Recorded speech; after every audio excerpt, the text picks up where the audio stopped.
mensagem da noite, hoje, aqui na Casa Espírita Celeiro de Luz, né, o Centro Espírita, como a gente diz, nós temos a nossa companheira de jornada,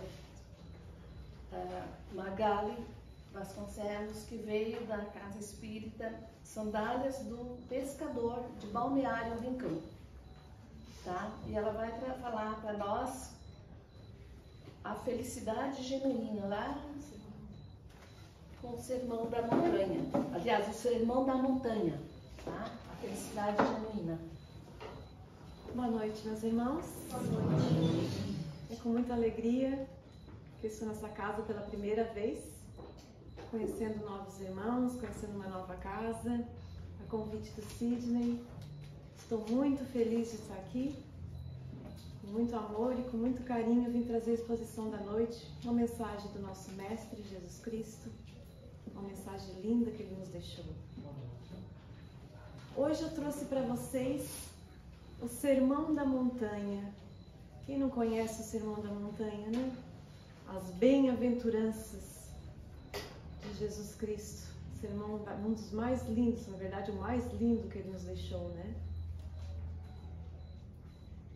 O Sermão da Montanha, das bem-aventuranças que a gente fala, ele está no Evangelho de Mateus, capítulo 5, do versículo de 1 a 12. Ele foi realizado por Jesus Cristo no primeiro ano de ministério dele, aqui com nós, antes que os líderes religiosos começassem a perseguirem ele, porque ele sabia já que nos 2 próximos anos ele seria perseguido. Então ele já sabia que teria que fazer esse sermão, que era muito importante esse sermão, no primeiro ano. E ele subiu ao monte para fazer esse sermão. E lá ele nos trouxe a boa nova, esse sermão tão lindo, que fala, o Sermão da Montanha, que a gente diz a felicidade genuína, que é a moral de Cristo, felicidade genuína. Será que nós aqui temos essa felicidade genuína? Será que nós conseguimos ter essa felicidade genuína no nosso planeta? Num planeta de provas e expiações, onde aqui viemos pagar os nossos débitos, as nossas dívidas, ou as nossas expiações que foram por nós impostas. É difícil, né? Claro que a gente tem momentos de felicidade. Não é só as nossas provas, não é só as nossas aflições, as nossas tristezas, as nossas angústias, nossos problemas familiares, nossos problemas no trabalho. A gente tem sim momentos de felicidade, momentos de alegria. Mas nós não temos ainda a felicidade genuína, a moral de Cristo, que Ele nos quis deixar e quer que a gente tenha. E um dia a gente vai chegar ali, todos nós chegaremos lá. No livro Céu e Inferno, uma das obras de Allan Kardec, ele diz assim: quanto menor o número de imperfeições, menor será seu nível de infelicidade. E quanto maior número de suas imperfeições, maior será seu nível de infelicidade. O que ele nos quis dizer com isso? Que quanto mais provas eu tenho para realizar aqui, mais débitos com a justiça divina eu tenho, mais infeliz aqui eu serei. Mais aqui eu sofrerei. Cabe a mim como eu vou suportar essas provas, como que eu vou conseguir realizar elas de uma boa forma. Quanto menor provas eu aqui tiver, maior será o meu nível de infelicidade. Então, se eu já tiver pago em outras existências algumas faltas minhas com a providência divina, claro que aqui eu serei menos infeliz. E da onde vêm as nossas imperfeições? Se nós estamos no planeta de provas e expiações, tem algum motivo a gente estar aqui? As nossas imperfeições são o mau uso do nosso livre-arbítrio que foi nos concedido por Deus. Estamos falando um pouquinho de infelicidade, nós vamos depois para a felicidade, tá? É o mau uso do nosso livre-arbítrio que nos traz a nossa infelicidade. Porque o mau uso do meu livre-arbítrio, dos seus livre-arbítrios, traz a infelicidade, que traz o débito com a justiça divina e que aqui nós viemos pagar. Então, para eu resgatar isso e para eu sanar esses meus débitos, pagar essas minhas provas, aonde que eu vou encontrar isso? Dentro de mim, no íntimo do meu espírito. O que que eu tenho no meu espírito? Quais são as minhas falhas? O que que eu tenho que recuperar nele? Cada um deve saber quais são as suas más inclinações, o que que deve melhorar. É aqui dentro que está os erros do meu livre-arbítrio, na minha consciência. Mas eu vim aqui trazer a felicidade de Jesus Cristo, né? Então vamos ao sermão. Todo mundo já aguardava a chegada do nosso grande Messias, nosso Cristo. Mas como o povo hebreu que queria ser salvo dos romanos imaginava Jesus Cristo? Imaginava um homem forte que viria numa cavalaria cheia de armas para derrubar Roma e o povo hebreu ficar livre. Mas veio lá aquele homem lindo, com os cabelos compridos, armado, bem armado, com um coração cheio de amor e com suas faquinhas de fazer marcenaria, de fazer a carpintaria que seu pai lhe ensinou, José. Essas foram as armas de Jesus. O amor no coração e sua obra de arte, as suas faquinhas que ele usava na madeira para fazer sua carpintaria, que seu pai lhe ensinou. E os ensinamentos dele estão aí há mais de 2000 anos e com certeza se perpetuarão por muitos e muitos séculos e muitas vidas. Nós vamos retornar aqui e os ensinamentos do Mestre continuarão aqui conosco. Porque eles são os melhores ensinamentos. Ele é o nosso guia e modelo. Nosso guia e modelo. Não temos quem a seguir senão Jesus. Mahatma Gandhi trouxe uma frase bem bonita que diz assim: se nós perdêssemos todos os livros sacros, todas as escrituras, bíblias, tudo, e ficasse somente o sermão da montanha, nada haveríamos perdido. Nada haveríamos perdido, porque ali está a moral de Jesus Cristo. Ali está toda nossa evolução que nós precisamos para chegarmos aonde o Pai quer, sermos espíritos puros. Dentro do sermão da montanha. Então Mahatma Gandhi foi bem claro. Se perdêssemos tudo e ficasse só o sermão, nada estaria perdido. E Divaldo Franco diz que o sermão da montanha é o mais belo discurso de Jesus Cristo dentro da doutrina espírita. Ele está todo dentro da doutrina espírita. Tanto que o Evangelho, segundo o Espiritismo, ele foi estruturado dentro do Sermão da Montanha. Tamanha a importância deste sermão. Agora eu quero pedir a licença para os irmãos, que eu vou fazer a leitura desse lindo sermão das bem-aventuranças. E eu gostaria que os irmãos prestassem bem atenção, principalmente no primeiro parágrafo e nos seguintes, que segue do 1 ao 9, que depois eu vou fazer uma explicação breve de cada um. Vendo as turbas, subiu ao monte. Após assentar-se, aproximou-se dele os seus discípulos e seguidores, e abrindo a sua boca, os ensinava, dizendo: bem-aventurados, que significa felizes, bem-aventurados os pobres em espíritos, porque deles é o reino dos céus. Bem-aventurados os aflitos, porque eles serão consolados. Bem-aventurados os mansos, porque eles herdarão a terra. Bem-aventurados os que têm fome e sede de justiças, porque eles serão saciados. Bem-aventurados os misericordiosos, porque eles receberão a misericórdia. Bem-aventurados os limpos de coração, porque eles verão a Deus. Bem-aventurados os pacificadores, porque eles serão chamados de filhos de Deus. E Jesus continua. Bem-aventurados os perseguidores por causa da justiça, porque deles é o reino dos céus. Bem-aventurados sois vós, quando vos injuriarem e perseguirem e disserem todo o mal contra vós por causa de mim. Alegrai-vos e regozijai-vos, porque é grande a vossa recompensa nos céus, pois assim perseguiram os profetas anteriores a vós.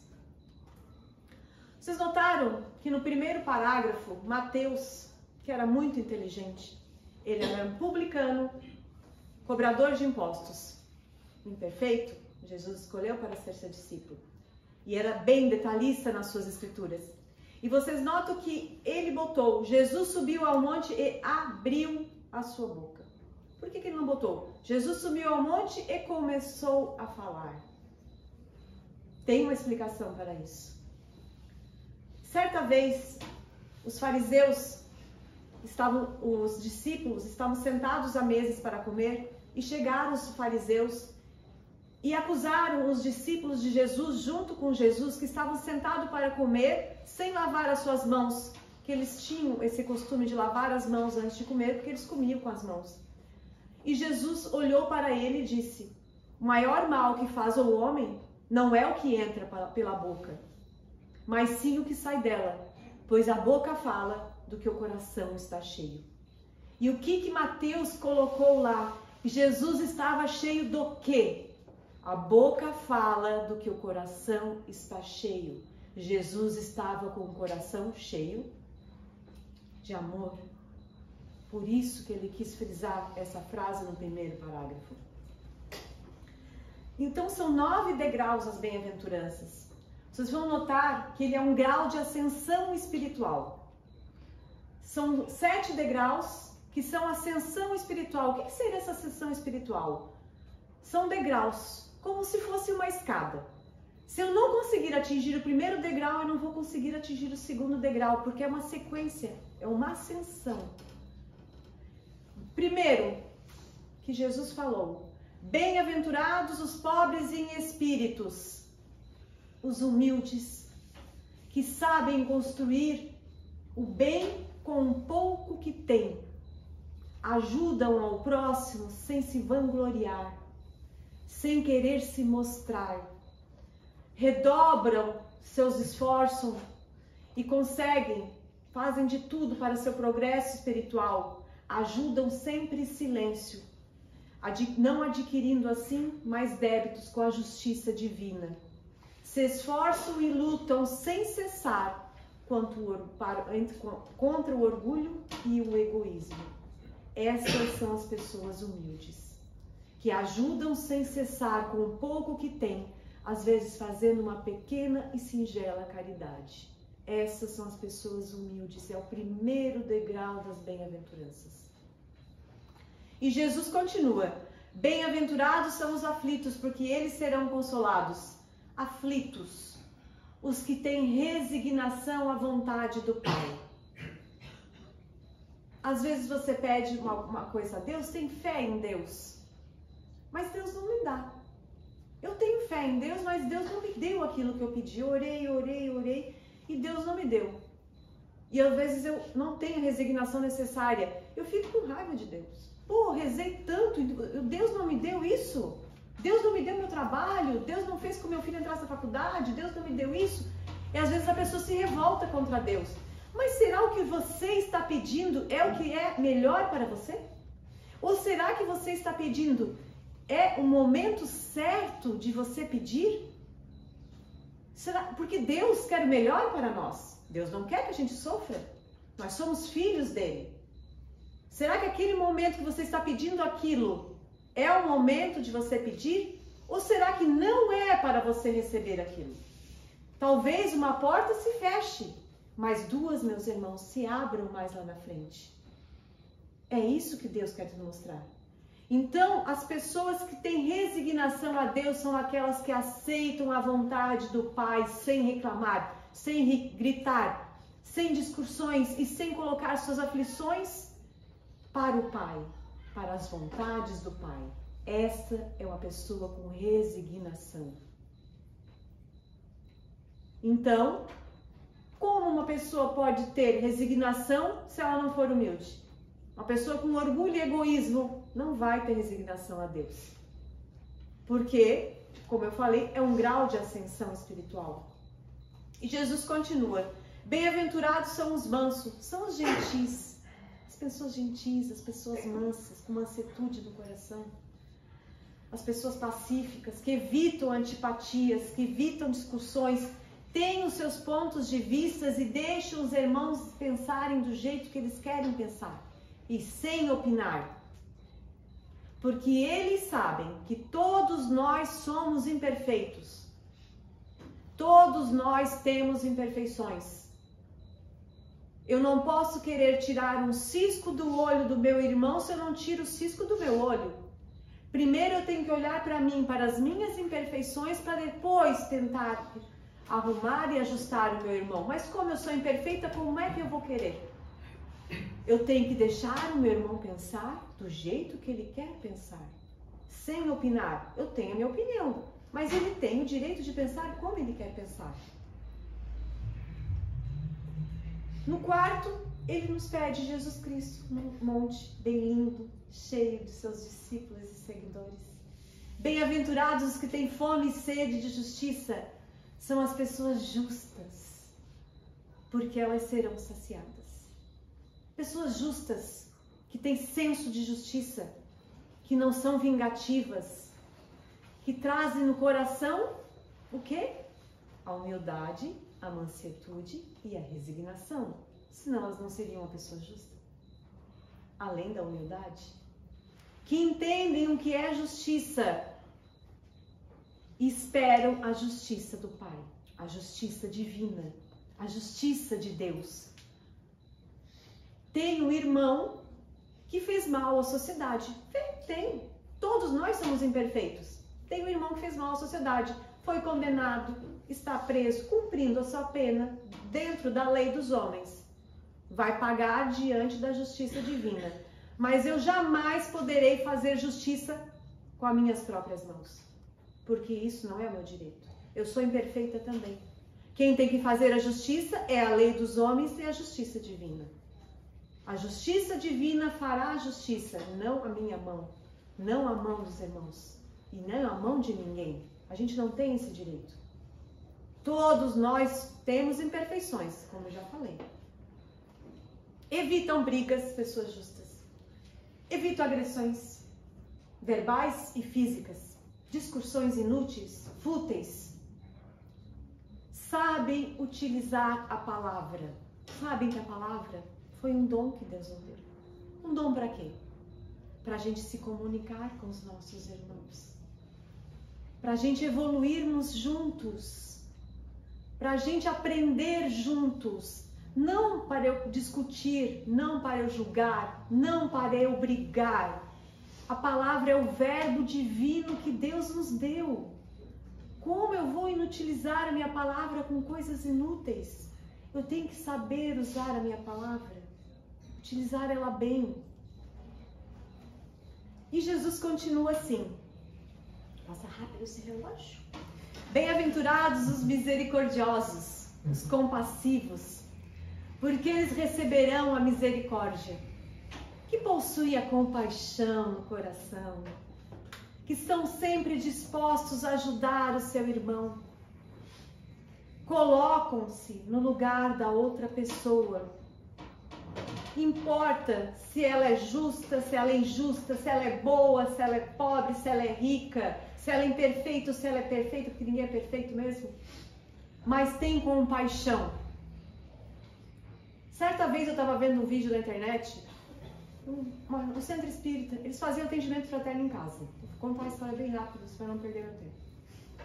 Eles foram numa casa bem humilde.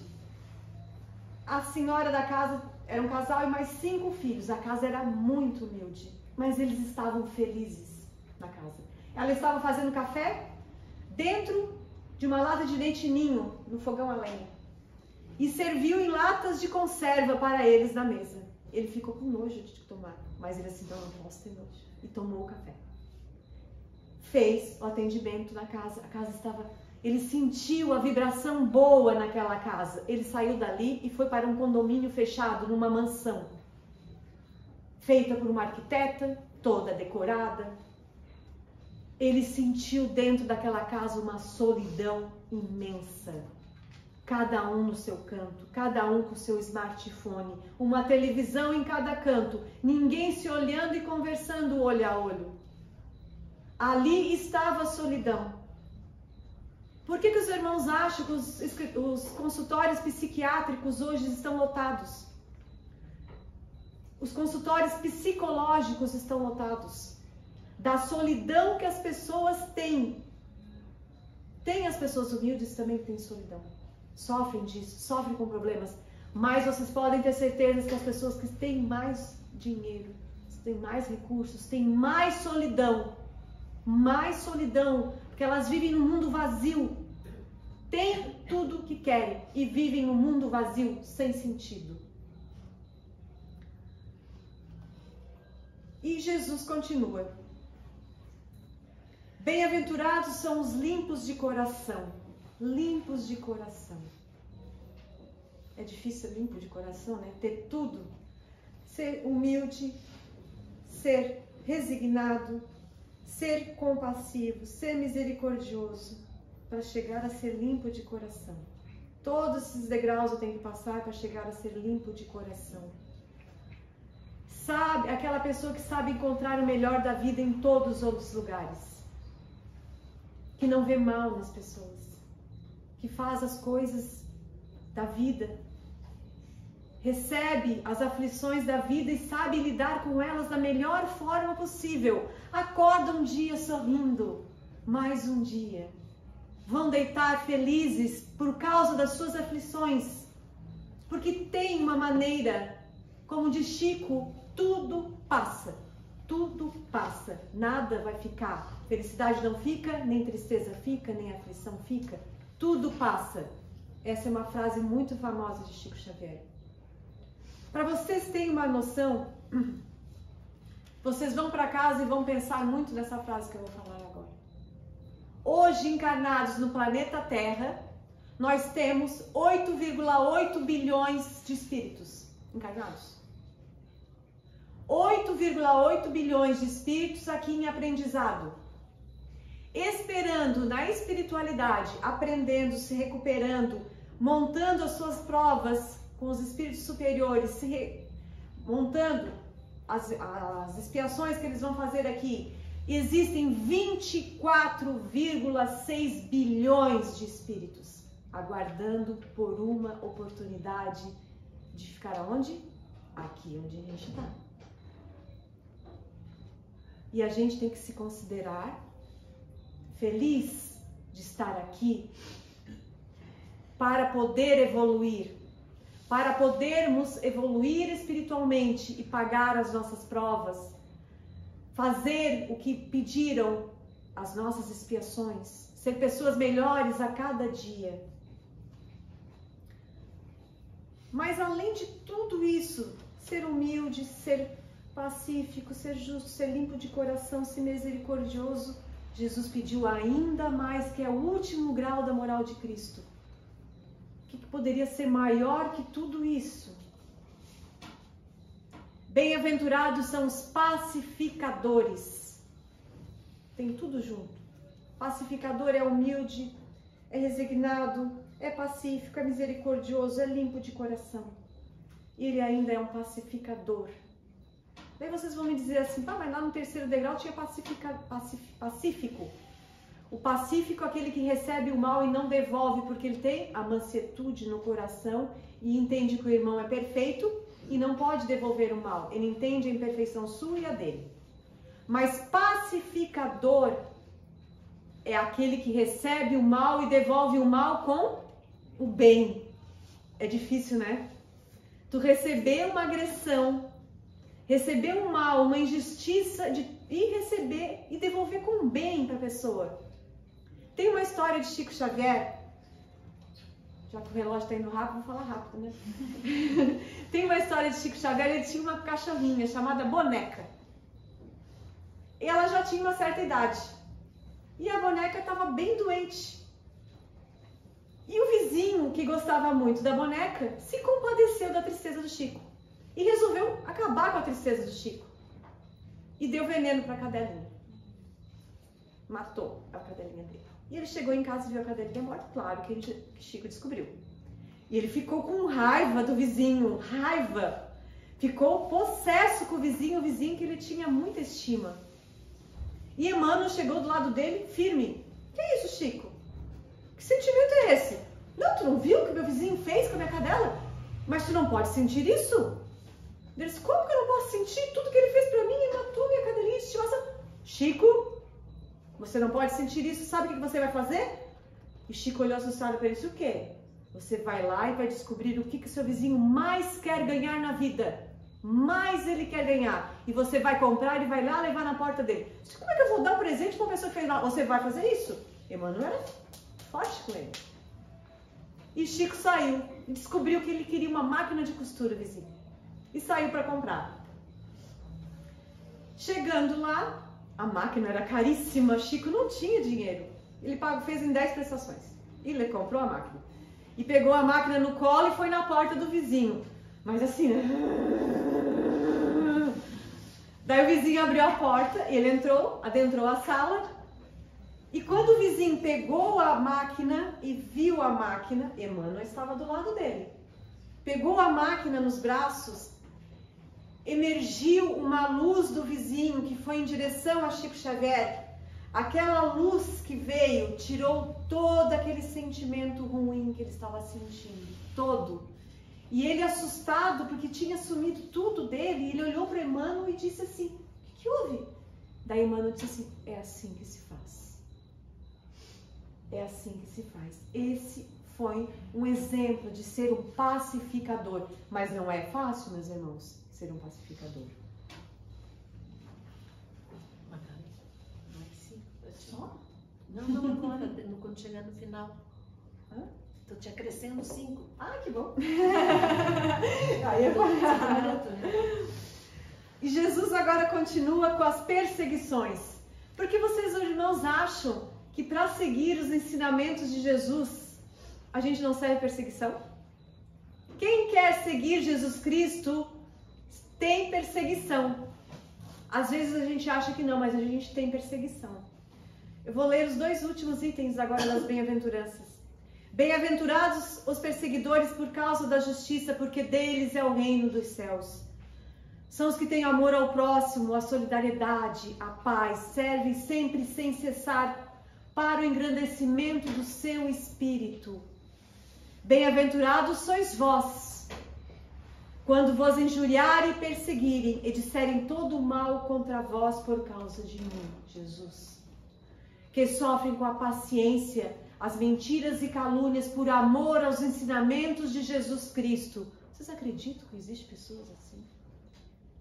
Que brigam com a gente, para a gente querer seguir os ensinamentos do nosso mestre, guia e modelo? Irmãos, existem. Vou dar 2 exemplos. Algum irmão aqui com certeza faz boas obras. Ou monta uma obra singela. Vai visitar um doente. Entrega uma cesta básica, adota um canteirinho da cidade. Com certeza tem algum parente ou amigo que diz assim, para que você vai dar uma cesta para esse casal? Faz 3 meses que ele não arruma um emprego, mas ele tem 3 filhos. Para que você vai visitar esse doente? Uma pessoa que só fez mal à sociedade, uma pessoa imperfeita. E julga o irmão de várias formas. Por que você vai arrumar esse canteiro? Ninguém cuida desse canteiro mesmo. Por que você vai adotar esse canteiro? Mas a pessoa tem amor. Tem amor. E as pessoas julgam. E isso é seguir os ensinamentos do mestre. Seja uma obra singela que for, é um ensinamento do mestre. Ter a compaixão no coração, porque mesmo que aquele irmão não conseguiu o emprego, talvez não seja por má vontade dele. Você sabe o passado daquele irmão? Você sabe quais são as outras existências que ele teve? Você sabe por que ele não está conseguindo? Será que não é uma expiação de ele não conseguir o emprego em 3, 4, 5 meses? Será que ele não tem que passar por essa prova? A gente não pode julgar a ninguém. Isso diz lá aonde tem que ser misericordioso, ser pacífico. Na obra de Lucas, teve um discípulo que chegou para Jesus e disse assim: Mestre, eu larguei tudo para seguir o Senhor, mas posso voltar lá em casa e vender meus bens? Daí Jesus olhou para ele e disse assim: aquele que olhar para trás não é digno de entrar no reino dos céus. Isso quer dizer o quê? Aquele que começar uma obra, por menor que seja, e tentar desistir e achar que é mais fácil ficar sentada no sofá, de braços cruzados, vendo o sofrimento do seu irmão, não é digno de entrar no reino dos céus. Com certeza vai ter que voltar várias e várias e centenas de vezes aqui até tirar isso da cabeça. Mesmo que um amigo ou um familiar ache errado você fazer isso, descruze seus braços e faça você mesmo. E ele continua: alegrai-vos e regozijai-vos, porque é grande a vossa recompensa nos céus, pois assim perseguiram os profetas anteriores a vós. Assim como perseguem nós, também perseguiram os profetas anteriores. Então não somos só nós. Os profetas anteriores a Jesus também já eram perseguidos. Porque hoje e amanhã serão felizes na terra e nos céus. Hoje e amanhã. Hoje, esta vida, Jesus nos quis dizer. Amanhã, a nossa eternidade. Porque nós temos que ter na consciência o quê? Que nós somos espíritos imortais. O que eu trago aqui dentro é o meu espírito, que vai continuar para toda a eternidade. Todas essas virtudes que eu acabei de falar estão no capítulo 17, item 3 do Evangelho segundo o Espiritismo, chamado O Homem de Bem. Fé, aceitação das provas e expiações, ação no bem, caridade, indulgência, benevolência, perdão, humildade, combate, orgulho, egoísmo, tudo utilizando o amor em todas as situações. E Kardec diz, quando uma pessoa tenta se esforçar para conseguir uma dessas virtudes, todas as demais, elas se encarregam de chegar. É um degrau de ascensão espiritual.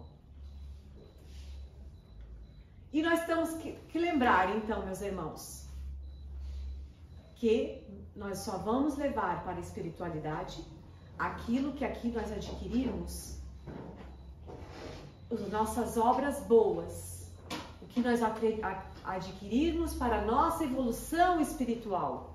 Não vamos levar carro, não vamos levar casa, nem família. Nós vamos levar só a gente, só o nosso espírito vai. Aqui tudo vai ficar. E vamos se esforçar, cada dia um passinho, não precisa ser passos longos, não queira pegar o primeiro degrau e ir lá para o quinto. Não precisa fazer isso, cada degrauzinho por sua vez. Devagarinho nós temos toda a eternidade. Só a última mensagem. Bem-aventurados também somos nós, mesmo não tendo essas virtudes. Por que nós somos bem-aventurados? Porque nós temos a oportunidade de estarmos aqui e agora, recebendo essa palavra, entendendo a nossa doutrina, recebendo os ensinamentos entregues pelo Espírito da Verdade, toda a espiritualidade superior. E nós devemos agarrar essa oportunidade, porque Deus, nosso Pai, nos deu a oportunidade de estarmos aqui para nos evoluirmos. Então, nós também somos bem-aventurados. Que a paz do nosso Mestre Jesus Cristo, nosso guia e modelo, esteja com vocês hoje e sempre. A Casa Espírita Celeiro de Luz agradece a Magali pela mensagem da noite, pelas palavras bem colocadas. E eu quero te pedir permissão só para fazer uma leve colocação. Enquanto tu falava, eu estava aqui pensando. O sermão, quando a gente faz alguma coisa que não deve, principalmente no trabalho, nós levamos um sermão, quer dizer, uma advertência, estamos a chamar a atenção. E olhem o que Jesus deixou para nós, o sermão da montanha, sermão que nos traz felicidade. E a gente não consegue, muitas vezes, se voltar para o sermão de Jesus para resolver nossas coisas do dia a dia, né? E é a moral de Cristo. Então, com esse sentimento de felicidade, né? Muito bem colocado pela Magali, é que nós vamos mais uma vez elevar nosso pensamento a Deus, Jesus, aos mentores dessa casa, aos nossos espíritos protetores, né? Pedindo que Jesus abençoe nossos planos, ilumine os nossos caminhos, guie os nossos passos, que nós possamos sempre andar com nossos passos seguros, né? Com equilíbrio, e oriente as nossas decisões para que elas possam ser tomadas sempre com sabedoria, e a proteção também para os nossos familiares, os nossos amigos, e sempre nos afaste do mal, qualquer que ele seja. Volta sempre.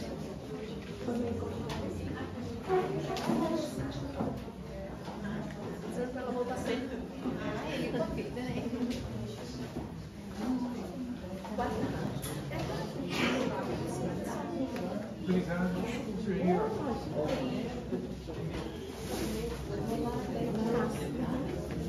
Obrigado pela visita.